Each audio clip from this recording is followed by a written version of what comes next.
Good, we didn't get all those jokes. Excellent. So for this evening's Sutta class, we're going to be looking at the Chattaka Sutta, the six the six sets of six. Now there are various problematic issues that could arise in the pronunciation of that title, and I hope to avoid them. Okay, so this particular discourse, as with all of the suttas in this chapter, is dealing mainly with the salayatana, the six senses. And this particular one looks at not self in the context of the six senses. It has a number of parallels. The direct parallel in the Samyukta Agama from Sarvastivadin school, no doubt in the Salayatana Samyutta, and then a couple of other partial parallels, so similar suttas in the Salayatana Samyutta. Okay. So and the note here is that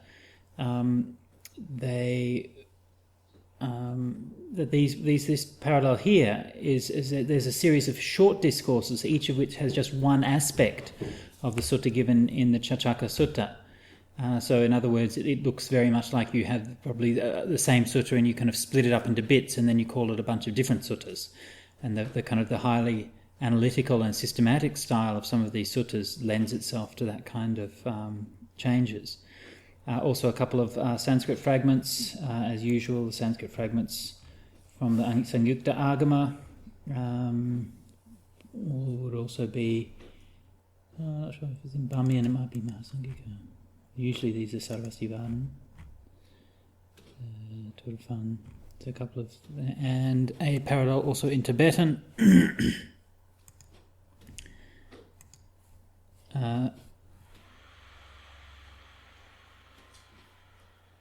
And there's also a reference to this sutta in the Abhidharmakosha Bhashya, which refers to the title of the sutta. In that case, in the Sanskrit, the title is called the Shat-Shat-Go.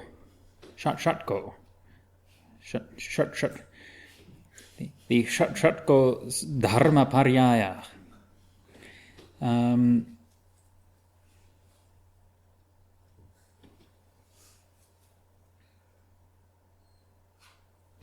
Okay, so and the Tibetan passage or Tibetan excerpt, as so often in these, is found in the Abhidharmakosha Upayakanamattika.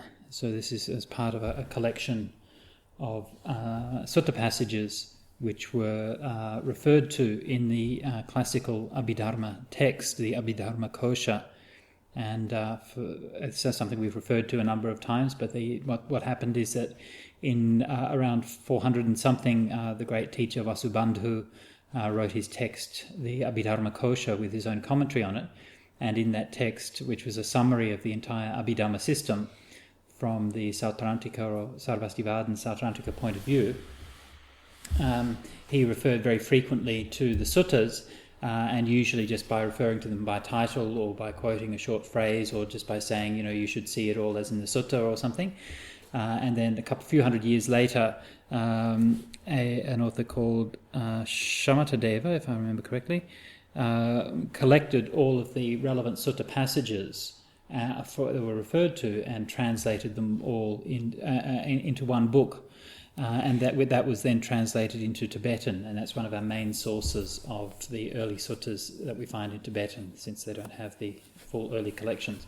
But that, because the Abhidharmakosha had a lot of references to suttas, and specifically it referred a lot to the more important ones and doctrinally significant ones, then there is a lot of very worthwhile text in that, as indeed the present example shows. Ante, when did you say that Abhidharmakosha Upayakanamattika. Yeah, when were these two things?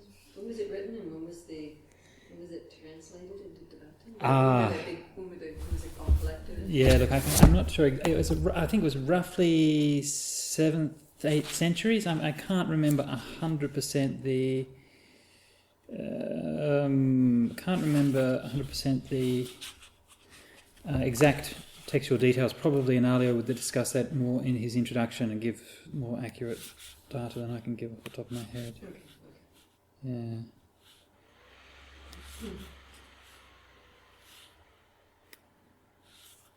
Yeah. Okay. So to the Sutta.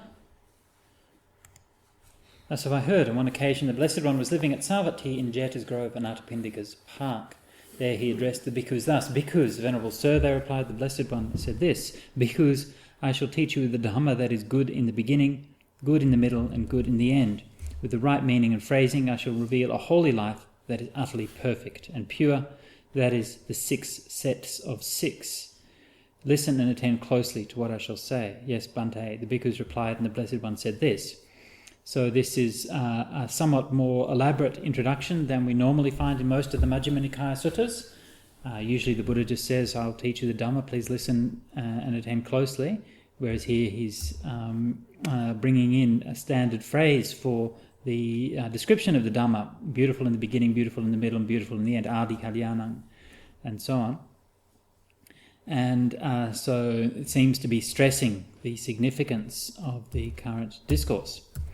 He then goes on to give the synopsis, and as with so many texts in this current section, we have the classical formula of the Uddesa Vibhanga, the summary, and then the exposition, or as it says here, the synopsis and enumeration. Synopsis: the 6 internal bases should be understood, the 6 external bases should be understood, the 6 classes of consciousness should be understood, the 6 classes of contact should be understood, the 6 classes of feeling should be understood, the 6 classes of craving should be understood. Okay, so here we have a fairly thorough description, not just of the ayatanas themselves, but also the contact, the feeling, craving that comes off them. And notice the connection, how these are moving into dependent origination territory. In dependent origination, you start out with ignorance and sankharas and so on. You go on to consciousness, and so on, and then the 6 senses arise, leading to feeling, and then craving, and so on. And so this is looking. It can be understood as looking in more detail at that particular section of dependent origination. The Buddha then goes on with the enumeration, or the Vibhanga. The 6 internal bases should be understood. So it was said, and with reference to what was this said, there are the eye base, the ear base, the nose base, the tongue base, the body base, and the mind base. So it was with reference to this that it was said the 6 internal bases should be understood. That's the first set of 6.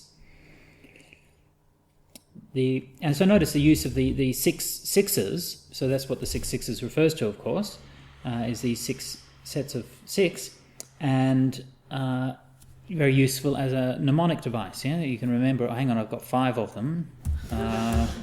There's another one somewhere.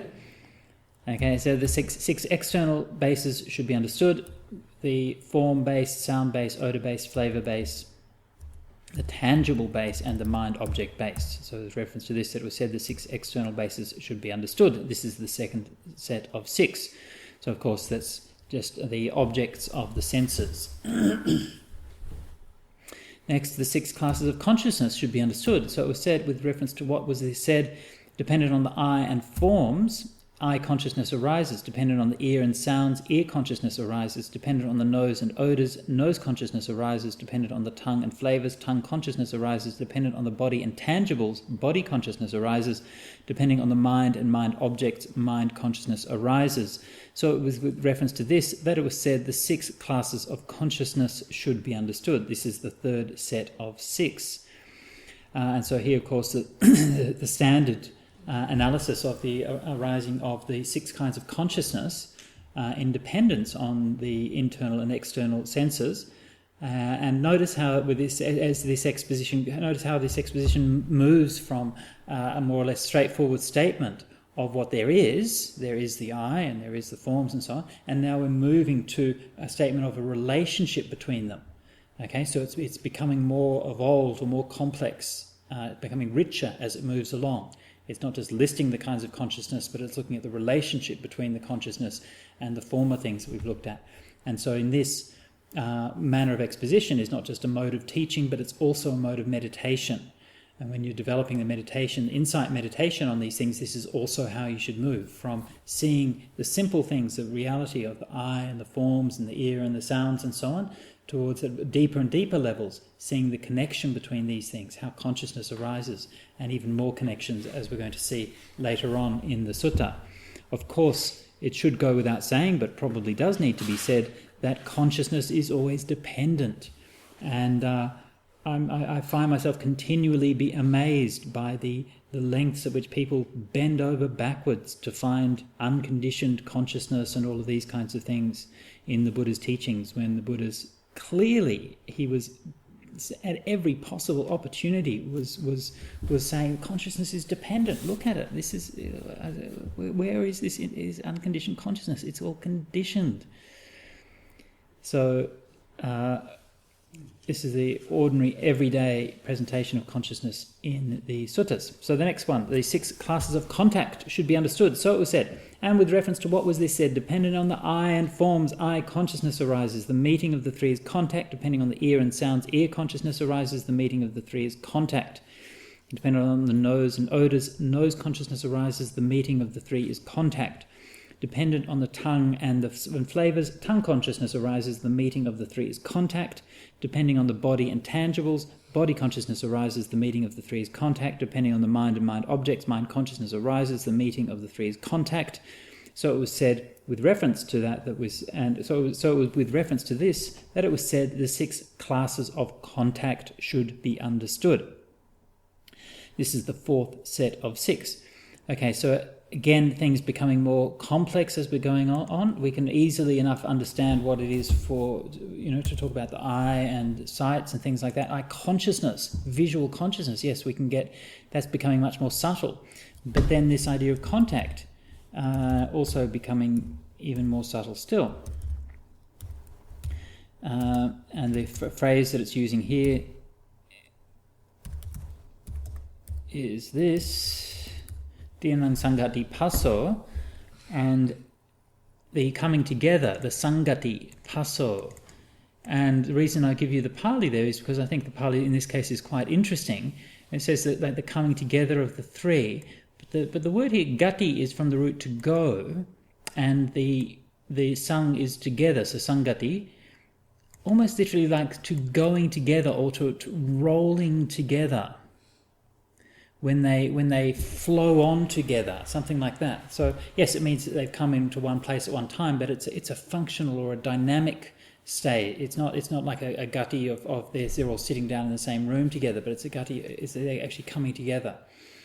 And so from this, which is the standard way that contact is talked about, or phassa is talked about in the suttas, it means it's just a word that's used when these 3 things are working together. Then you use the word contact, that there's these things happening. Curiously enough, the commentary glosses this by that, and you'll immediately recognise what the change of what's happened then. Exactly. No, that's not a verb. No, no, it looks like a verb, but no, it's not a verb. It's a noun. It's a nominative ending in I. Yeah. So it's derived from a verb, so it's a verbal sense, but grammatically it's a noun. Yeah. Dhyana Sangatiya Passo. If it was a verb, it would be Sanganti. But it's not. Yeah. So Dhyana Sangati is the coming together of the 3. The Dhyana Sangatiya means it's an ablative. From the coming together of the 3 is contact. It's quite a different kind of thing. And sorry? Instrumental or ablative, yeah. Either one would have the similar sense in this case, yeah, similar sense. So Dhyana Sangatiya Passo is either from the coming together of the 3, if you understand it as ablative, or due to the coming together of the 3, if you understand it as instrumental. But in either case, phassa now becomes a separate, independent thing, right? So you have the I forms, I consciousness, and then you have contact. So now you have four things. And so, of course, this is the tendency in later Buddhism, especially Abhidhamma Buddhism, is that everything became its own thing. So that there's a really, truly, woolly existing thing called contact, right?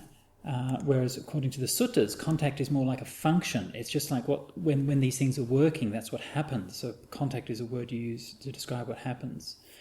And that's a tendency which you see very strongly throughout the Abhidhamma traditions in the Theravada, and even more so in the Sarvastivada, that things tended to become what they call reified, which means made into more sort of concrete entities, rather than being processes or functions or aspects of things. Another example of that would be, for example, viññati. Viññati essentially means expression. So kaya viññati is like a bodily expression, literally like you're waving at somebody or something like that is a kaya viññati. You're making something known through your bodily expression. But that's also another thing, according to the Abhidhamma. It's an ultimately existing entity. It's a Bhava Dhamma. Yeah. And there's many examples like that. So it's just important to understand the difference between the way the suttas present it and the way you tend to find things presented in the Abhidhamma. Okay. So then on from contact is coming to feeling. The 6 classes of feeling should be understood. So it was said with reference to what was this said? Dependent on the I and forms, I consciousness arises. The meeting of the 3 is contact. With contact as condition there is feeling. Dependent on the ear and sounds, ear consciousness arises. The meeting of the 3 is contact. With contact as condition there is feeling. Dependent on the nose and odours, nose consciousness arises. The meaning of the 3 is contact. With contact as condition there is feeling. Dependent on the tongue and flavours, tongue consciousness arises. The meeting of the 3 is contact. With contact as condition there is feeling. Dependent on the body and tangibles, body consciousness arises. The meeting of the 3 is contact. With contact as condition there is feeling. Dependent on the mind and mind objects, mind consciousness arises. The meeting of the 3 is contact. With contact as condition there is feeling. So it was with reference to this that it was said the 6 classes of feeling should be understood. This is the 5th set of 6. Yes. Going back to what you were saying about contact, as we're reading it here, I see the Abhidhamma viewpoint, but I don't see what you were saying about the root meaning. How is to get at the root meaning that you just pointed out? Don't we need a different translation? Isn't it more something like the meaning of the 3 are contacting or something like that, as opposed to it is contact, this as opposed to it is contact, yeah, this phenomenon, this thing. Contact. Yeah, I mean that's true, but that's not bridged linguistically, and for a good reason. Actually, in the suttas, you find that when they come to explain or define things, that they'll usually use a verb to define a noun, right? So if you want to say what is sanya, you say sanjanati iti sanya. It perceives, therefore it's perception. Or if you want to say what is vijnana, vijanati iti vijnana. Yeah? It cognizes, therefore it's cognizance. So that kind of way of understanding things is very fundamental in the suttas and is used very commonly. So you can always basically understand things in that way. So yes, you can always understand contact as being a function or a process rather than being a thing. But there is a reason for why they are expressed as nouns in this section of this discourse. And this is something that's what's brought out very beautifully in the Madhupindika Sutta. Because in the Madhupindika Sutta it starts out with the same sequence, and then it goes up to, depending on contact, there is feeling. And then, but then when it goes on to yang, and then it says from feeling, yang vedeti tang sanjanati, what one feels, that one perceives. So it starts with verbs there. What one perceives, that one thinks about. Yang sanjanati tang vitaketi. So you start out with nouns, but as the process builds up speed, you're starting to, and it becomes more complex, then it becomes more verbified. You become caught up in it. And then after vitaketi, what yang vitaketi tang papancheti, you proliferate, and what you proliferate overwhelms a person with regards to dhammas from the past, present and future. Yeah, so you sort of, that whole process builds up pace, and then at the end of it you have a person, which you didn't have to start with, and you have the past, present and future, which you didn't have to start with, and you're swept over by these dhammas. Yeah? So this is, I think, what the point is of the reason why this is expressed in nouns rather than verbs is, in a sense, it's more. This is more a like an automatic process, rather than being a process which is actually actively done. And so that the initial stages of sense cognition, when you get you hear something, and that happens pretty much automatically. Yeah, but then your decision to if you start to react to it and start to think about it and proliferate about it, then that's something that you're actually more doing. So there's that, and I think that shift is kind of expressed in the grammar in the Madhupindika Sutta and a few other places. Being caught up in it. Being caught up in it, yeah. Swept away. I think it uses anu like from the root sav, to be swept away, like the. You don't know what to do. You don't know what you're doing, exactly, yeah. So where do we have Tinan, Sangati, Passo? This coming together, this flowing together, that's not... Yeah, that's Bhikkhu Bodhi translates the meeting of the three as contact. Meeting of the three. Yeah. Meeting of the three. There's nothing wrong with the translation. You can translate Sangati as meeting. Yeah, it does mean meeting, but it has that sense of like going together.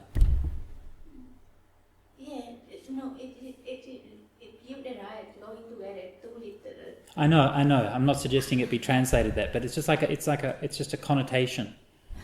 Yeah. So it's like if it's a bit like, say, in English you might say we processed, or something like that. It has a more active feeling than if you say when we sat. We processed. Anyway. But the Abhidhamma is justified in saying, well, okay, the meeting of the three is... No.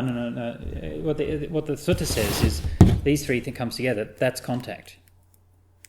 The Abhidhamma says is when these three come together, this is born, and that's another thing. And that's contact. Yeah? So that's the difference. People who are hearing it on the recorder just got There's a glass here, subtitles. The glass got born from my three fingers. It's like we got air, water and sunlight, and you got rainbow. Is the rainbow really a different thing, or is it really just the light, the air and the water? It all comes together because the rainbow doesn't really exist, it's just water and sunlight. Yeah. It's an interesting metaphor. I'm not quite sure how to answer that, yeah. Anyway, moving right along. Okay. The 6 classes of craving should be understood. So once more we continue, the whole thing becomes more developed, reaching up to the stage of craving independent origination. Dependent on the eye and forms, eye consciousness arises, the meeting of the three is contact, with contact condition is feeling, with feeling is condition is craving. Depending on the ear and sounds, nose and odours, tongue and flavours, body and tangibles, mind and mind objects, mind consciousness arises, the meeting of the three is contact, with contact is condition is feeling, with feeling is condition is craving.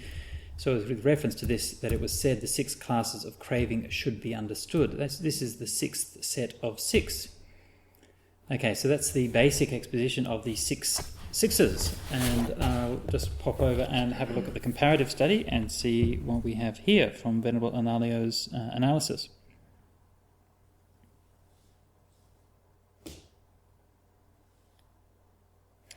Okay, so all of the parallels include the introduction where the Buddha says that this teaching is good in the beginning, middle and end. And this is somewhat unusual in the Pali discourses, because usually that phrase only occurs as a description of the Dhamma in general, but not as an introduction to a sutta. In the Chinese Agamas, however, the same passage acts as an introductory passage on other occasions as well. The Chaccaka Sutta and its parallels take up 6 sets of sixes as the basis of their exposition, which are the 6 senses, 6 sense objects, 6 kinds of consciousness, 6 kinds of contact, 6 kinds of feeling, 6 kinds of craving. The 3 versions examine the not-self nature of all these aspects of experience in similar terms, explaining that since they're impermanent, to identify them as a self would imply that the self arises and passes away. Okay.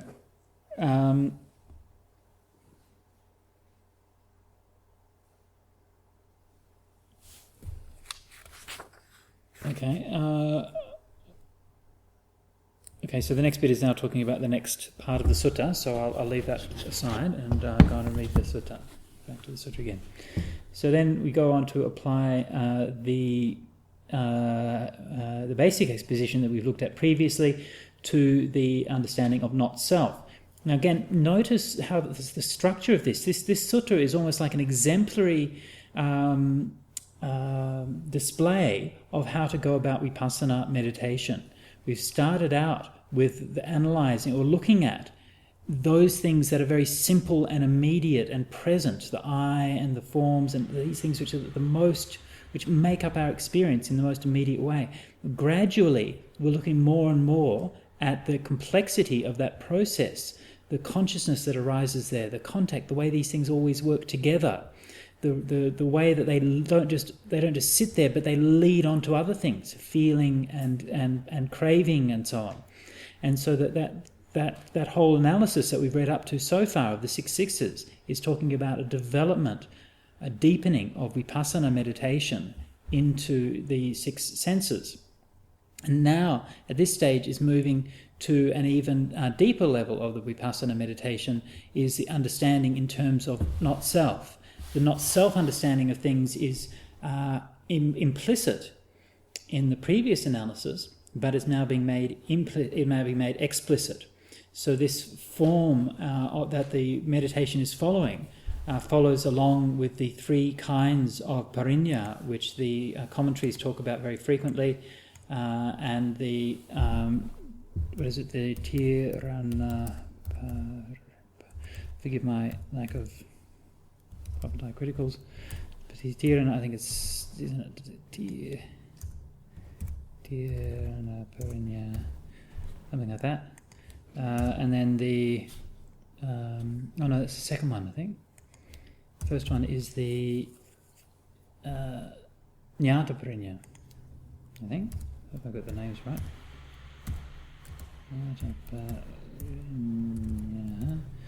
The names don't matter too much, and then the final one is the Pahana Parinya. And I've mentioned these a number of times in these sutta classes, but this is, to my mind, this is the most useful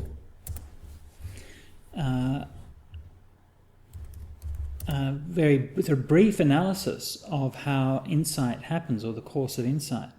For understanding of the known.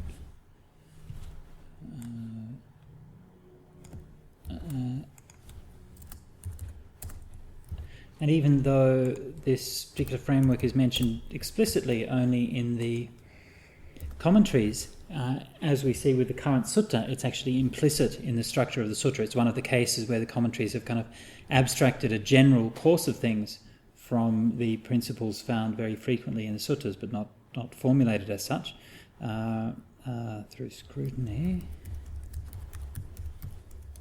And you can read about these in more detail in the Visuddhimagga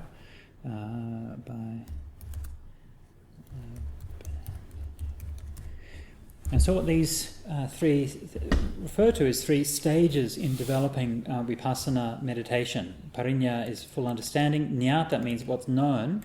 And so the Jnata Parinya is that first stage that we've seen in the Chaccaka Sutta, is the knowing what there is, knowing that the I is there, that the forms are there.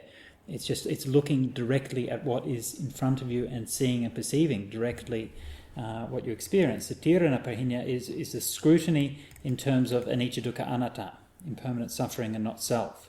So this is what we're moving towards now in the Chaccaka Sutta, is the Tirana Parinya, is looking how once we've known clearly what's there, then we can start to analyze that in terms of not self. Okay, so that analysis. Notice it's not a completely different thing. It's already emerging from that first one. We've already had that. The idea of conditionality has already been implied or part of the first one, but now it's becoming foremost. It's becoming the most important thing is the not self. And then finally, Pahana Parinya, this full understanding by abandoning, of course, is the realization of awakening, is where the full understanding comes to fruition. So this is really useful and something which I think is sometimes overlooked in descriptions of Vipassana meditation. When we describe Vipassana meditation as contemplation of impermanence, in a sense, yes, of course, that's perfectly true, but it's not necessarily useful to just start out by just meditating and saying this is impermanent and that's impermanent and so on and so forth. You need to look more clearly and exactly at what there is that is impermanent, and what there is that's suffering, or what there is that's anatta. And that's this stage of Jnata Parinya. And so notice that Jnata Parinya also, these also line up quite neatly with the different kinds of anumana, or ways of knowing, that I've talked about also in a number of sutta classes. And so this is the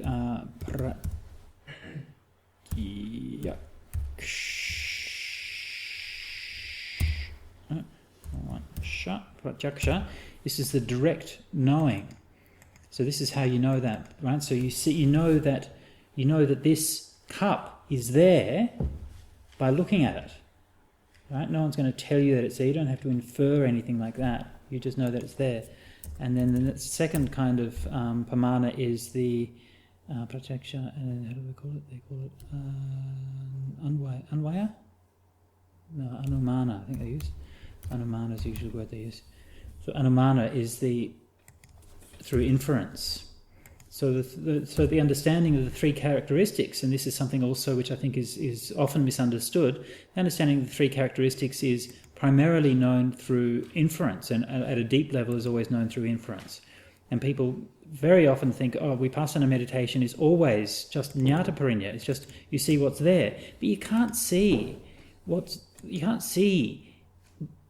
sabbe sankhara dukkha. All conditions are suffering, because you can't see all conditions. All you can see is this condition. You can't directly see all conditions. You can only see the condition that's actually present at that time. You can't actually see that everything's impermanent. In fact, you can't actually directly see impermanence at all. Because impermanence is a process that happens over time. That's the whole point of impermanence. It happens over time. You can only see the present. I can't see the non-existence of this cup in the future and the past. I can only see what's present at the moment. What if you drop it? Yeah, then I drop it. Then I see it hitting the ground. Then it has a dent in it. So? It's not the same. I can infer that it's not the same because my memory tells me that it was different before. But I can't see that. If you only experience and you don't remember it. Imagine if you didn't remember anything, then you couldn't ever see impermanence. Yeah. Everything is just as it is. So understanding these, you base it on Jnata Parinya, so you have a very strong knowledge of what there is. Again, if you think of it like a scientist working, the first thing the scientist does is they gather data. That's what Jnata Parinya is gathering data, getting the facts straight. Yeah. Then Tirana Parinya, then the scientist will try to explain that data, to try to make generalizations that enable you to understand the data as a whole. And then Pahana Parinya, you get the Nobel Prize. Okay, so if anyone says the I is self, that's not tenable. The rise and the fall of the I are discerned, and since its rise and fall are discerned, it would follow myself rises and falls. That is why it's not tenable for anyone to say the I is self, therefore the I is not self. If anyone says forms are self, that's not tenable. The rise and the fall of the forms are discerned, and since the rise and fall of the forms are discerned, it would follow myself rises and falls. That's why it's not tenable for anyone to say the forms are the self. Thus, the forms are not self. Thus, the I is not self and forms are not self.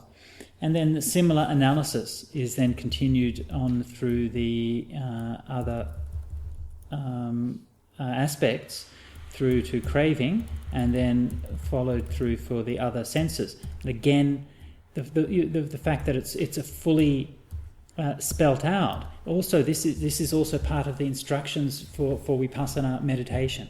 In fact, probably I would say that of all the suttas in the Pali Canon, this particular sutta is probably the best instructions on vipassana meditation that you find anywhere. It's very, very clear, very straightforward, laid out, and very systematic.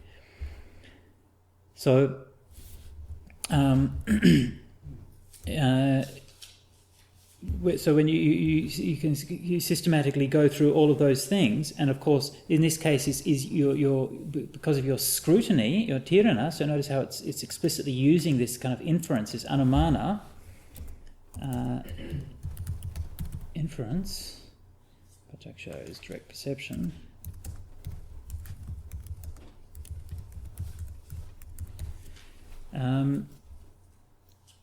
So you're using that inference to know that to connect anicca and dukkha.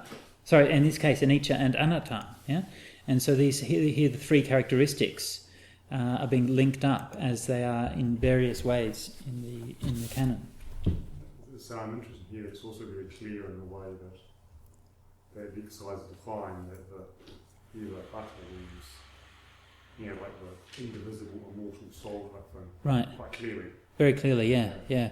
And this in Indian philosophy, this is usually there's a very strong link between existence and eternity. Something which really, truly, woolly exists must exist forever. You find actually, I think we talked about that tendency in Plato and so on, where the more absolute that something exists, then the more eternal it is. So that the self is always felt to be eternal. And so again, this is why the Buddha emphasized this very empirical method of meditation, where you're just looking at what actually you perceive as being primary and not your ideas about things as being primary.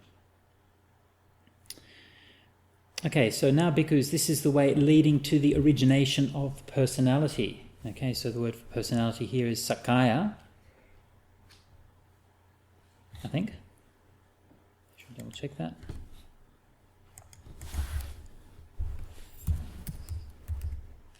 Yeah, sakkaya is the origination of sakkaya. So literally, sakkaya is real body.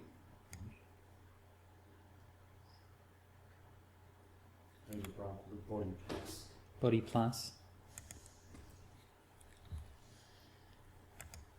Okay, now bhikkhus, of course, not meant to be interpreted literally here. It means personality, or probably better, a Bhikkhu Bodhi later used identity instead of personality, is probably a better translation. One regards the I thus, this is mine, this I am, this is myself. One regards form thus, one regards eye consciousness, eye contact, feeling and craving, this is mine, this I am, this is myself. And similarly for the ear, and so on and so forth through the 6 sets. And how does the cessation of personality come? One regards the I thus, this is not mine, this I am not, this is not myself, forms and so on and so forth through all of the different permutations. So this is very important. The idea of self is not something which is just given, and this is really important to understand. The idea of self is something which is constructed. It's something that we do. Right? It's not something innate. You don't have to do it. Right? It's something that we do where every time we have a sense experience, anything happens, and we relate to that in that way, identifying with it, attaching to it, rejecting it, all of those things. In that moment, in every moment of our sense experience, we are constructing the self. Yeah? And if you take that apart, by undoing each of those things, this is not mine, this is I'm not, each time you do that, you're deconstructing the self.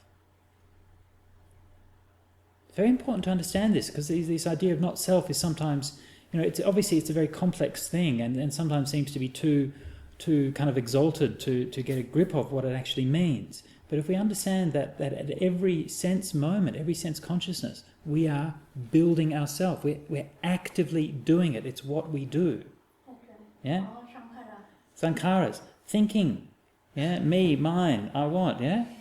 Attachments, feelings, emotions. You're actively doing that all the time.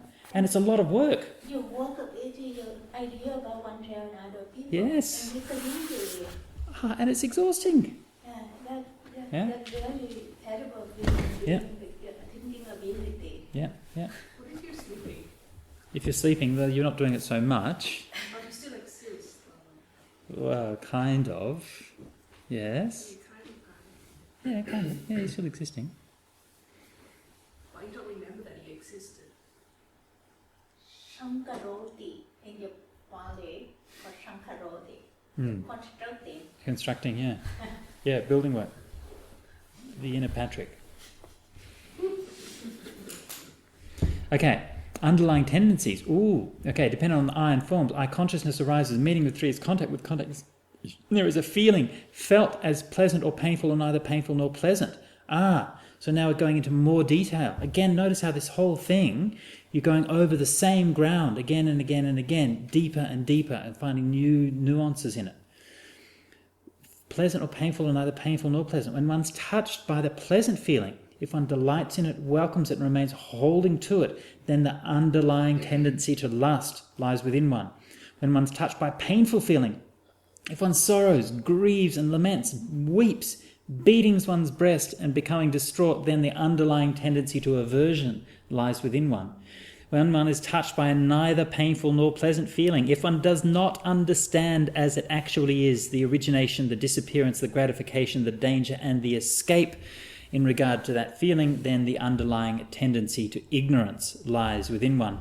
Because that one shall here and now make an ending of suffering without abandoning the underlying tendency to lust for pleasant feeling, without abolishing the underlying tendency to aversion towards painful feeling, without extirpating, digging out the underlying tendency to ignorance in regard to neither painful nor pleasant feeling, without abandoning ignorance and arousing true knowledge. This is impossible. And then it repeats the same for all of the 6 sixes.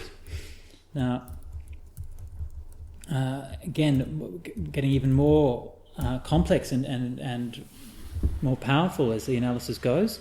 Here we've analysed the 3 kinds of feelings and then the 3 kinds of responses to it. Also a wonderful topic for vipassana meditation. Yeah. So when we're contemplating feelings, again we follow the same pattern that we've looked at before. The first one is know what they are. So first of all, they're feelings. And then you go in and you see, okay, a bit more detail that were pleasant, painful or neutral feelings. And this is the jnata parinya. Then as you go deeper into that, you begin to see, how do I respond to those feelings? When I have a pleasant feeling, what happens? How does my mind move towards that? When I have a painful feeling, how does my mind move away from that?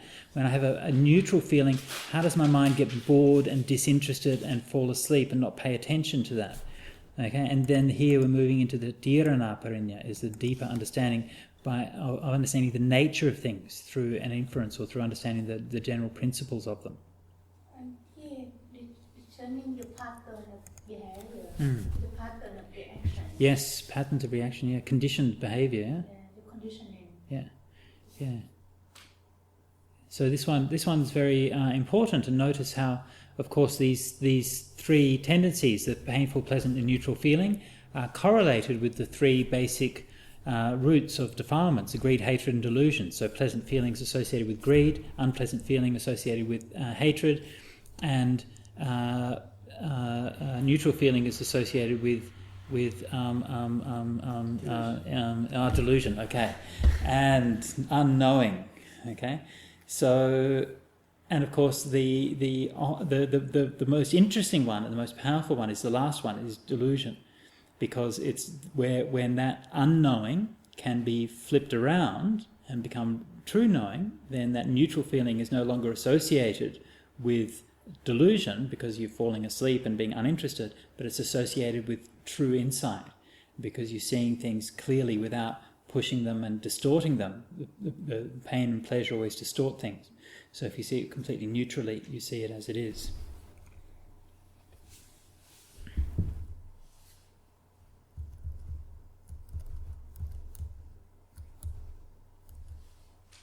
Okay, I'll come back to the I'll finish this one, the abandonment of the underlying tendencies first.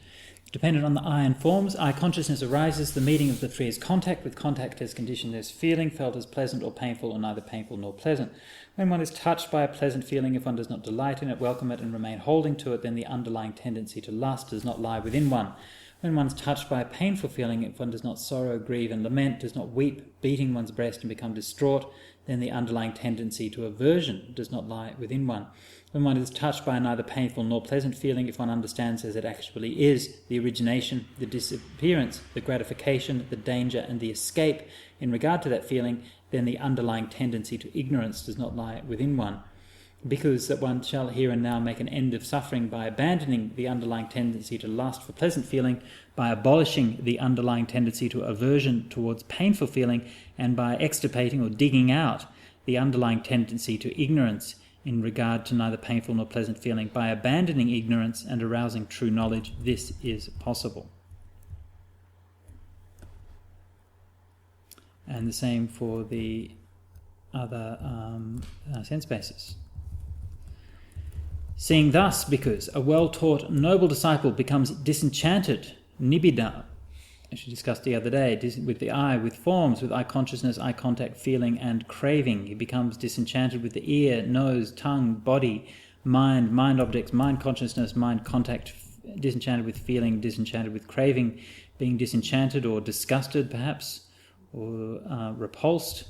He becomes dispassionate. Through dispassion his mind is liberated. When it's liberated, there comes the knowledge it is liberated. He understands birth is destroyed, the holy life has been lived, what had to be done has been done. There is no more coming to any state of being. This is what the Blessed One said. The bhikkhus were satisfied and delighted in the Blessed One's words.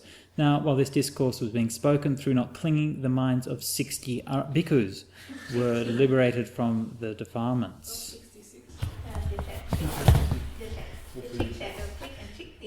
Yeah. Okay, so coming over to the comparative study.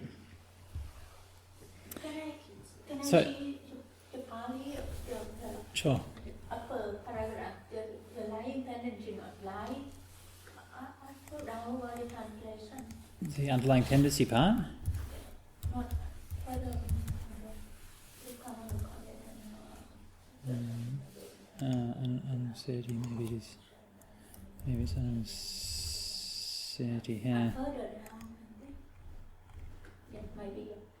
Which passage? So Sukhaya Vedana Putto, when he's touched by pleasant feeling, he delights and grabs and hold of it.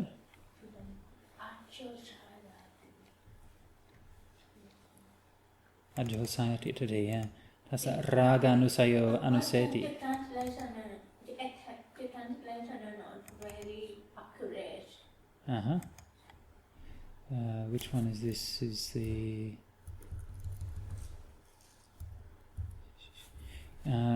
touched by pleasant feeling, one delights in it, welcomes it, and remains holding to it. Lie with Dikhanti, lie activities, lie within oneself. Ajhosayati today. Remains holding? I think that's okay. Titati? Activities, it's a tenure. That's what remains, it says remains holding. It means be possessed. Means what? Be possessed. I don't understand. This Be possessed. With banking? With banking, Deposit. deposit, Possessed. deposit, Yeah. it means depositing. Yeah. Depositing what? No, titati means to stand, not to deposit.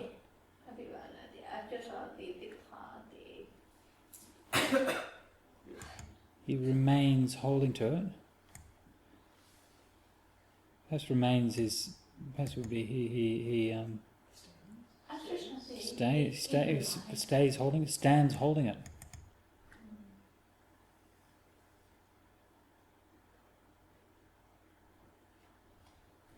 Anyway, that's what the Pali is. Okay, so to the comparative study. Okay. Now, regarding the analysis of the not-self nature of these aspects of experience, one difference is that the Pali and Tibetan versions apply the treatment or the analysis of not-self to craving. while the Samyukta Agama discourse agrees, so that's this one here, this one agrees with the other versions on including craving in the earlier listing of the 6 sets of sixes. It does not take up the possibility that craving could be identified as a self. The Samyukta Agama version concludes by indicating that contemplating as devoid of self the 3 types of feeling arising dependent on the senses leads to nibbana. The Pali version approaches the same topic in a different manner as it contrasts the path leading to the arising of personality or identity by identifying with these aspects of experience with the path leading to the cessation of identity. The Chachaka Sutta continues by giving a more detailed treatment to the 3 types of feeling, depicting how a pleasant feeling leads to attachment and painful feeling to aversion, while with neutral feeling its advantage, its disadvantage, and the escape from it is ignored. Only by going beyond these unwholesome reactions and the corresponding underlying tendencies can liberation be attained. So that that whole thing on the identity is unique to the Pali version. As always with these things, is that you'll find similar passages in other places in the Chinese suttas, but there just doesn't happen to be in this particular one. While the Tibetan version does not refer to the theme of personality, it takes up the 3 types of feeling for a similar treatment. The Tibetan version concludes its exposition by indicating the contemplation of the not-self nature of all aspects of sense experience up to the 3 types of feeling leads to nirvana. It thereby parallels the exposition given at the end of the Chinese version. All of the versions conclude with the delight of the bhikkhus, and the Pali notes that 60 bhikkhus reach the ending of the defilements while listening to this exposition. So the 60 bhikkhus becoming arahants is only in the Pali version, obviously because the Pali is better.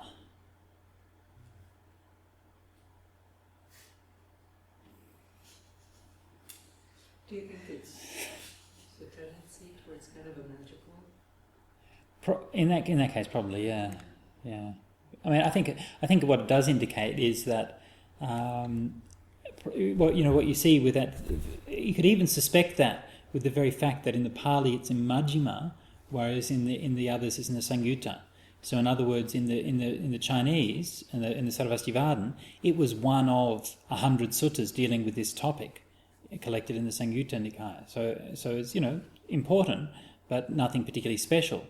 Whereas in the Theravadan tradition, it was taken out of the Samyutta and made a whole Majjhima Nikaya sutta all by itself. It seems, with the addition of some of those other passages, especially analysing not self, and of course these all being the specialist doctrines of the Theravada, the detailed analysis of perceptual experience is very characteristic of Theravada, and also the emphasis on not self. Of course, all of the schools of Buddhism had the idea of not self, but it was one of the defining teachings of Theravada was the analysis of not self, as propounded by Moggaliputta, the first and by far the longest of the discussions in the Katha.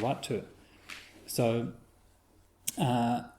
probably I would read that particular shift in this case as being due to the sectarian development in the Theravada to emphasize the importance of the perceptual process and to emphasize and understanding that as not self. Although I don't think that in this case, I don't think it's introducing any new ideas. I just think it's more emphasizing that particular aspect of the old ideas as opposed to the other versions, which in this case is somewhat less emphasized. Stan, if you were to use this as a guide like you suggested, would you cut out those parts that might have been put? No, not necessarily. I mean, I think they're all. I don't think there's anything.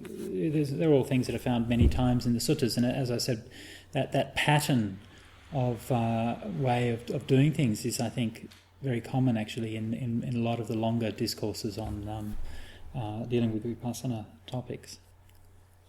So.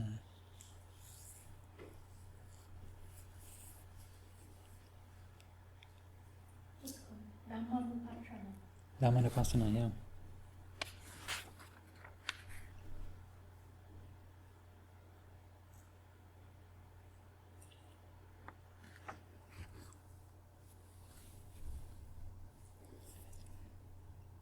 In all of the suttas, 60 monks got enlightened, or is there? No, only the Pali. Only 20. That's why I said this, because the Pali's better.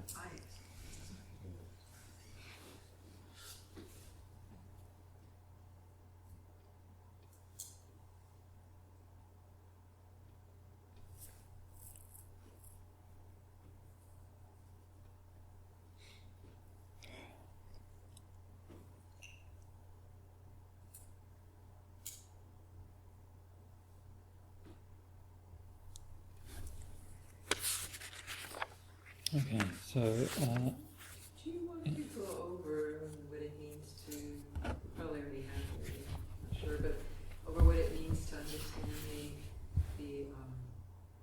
the origination, the disappearance, the danger, the escape, okay. gratification, injury. Yeah, sure. Okay, so this is the passage here, which is one of the stock passages in the suttas. If one does not understand as it actually is the origination, the disappearance, the gratification, the danger, and the escape. Yeah, it's very important.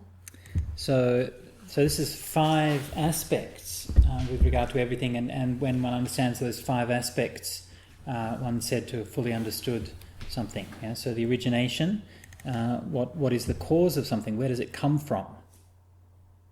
Yeah? So in this particular case, then you can understand the origination of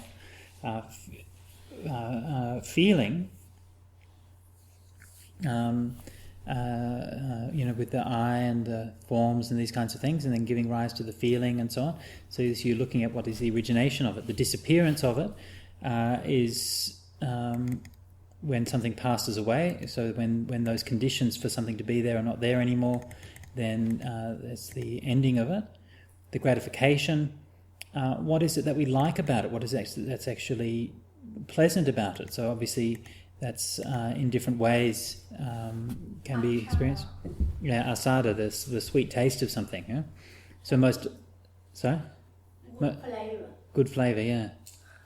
Yeah, so most obviously is when you have pleasant feeling, then is you get a gratification for something. But it's not just pleasant feeling. You can be gratified sometimes by a neutral feeling, can be very gratifying in some cases. Even painful feeling can be gratifying in some cases. Ashara, the word ashara, indulgence. What's that? Indulgence. Indulgence, Yeah. something like that. Yeah. So what do you get out of it? And it's not just feeling also which gives gratification. Knowledge can give gratification. Perception can give gratification, and so on. So what is the advantage of something? What is the positive side of something? The danger is saying, well, what's the negative side of it? Yeah. What does it lead to? What's the downside of it? And then the escape, of course, being the letting go of it, the not having attachment for it, not being trapped by it.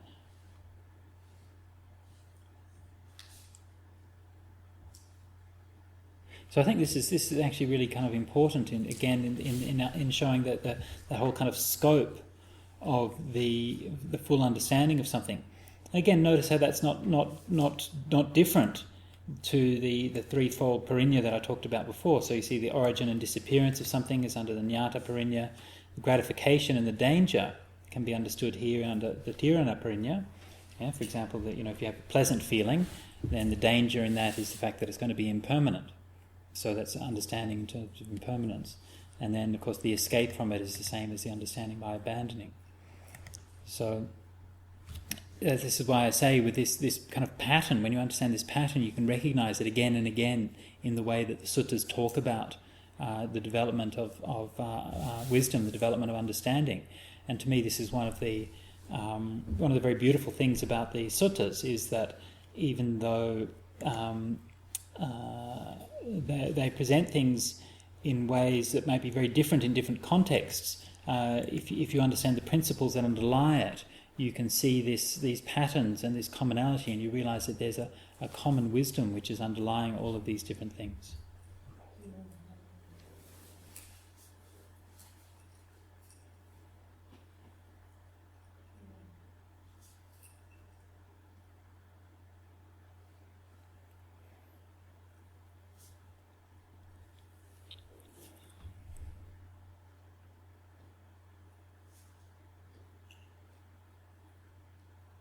All right? Okay. So maybe we should finish up there. We'll see how we go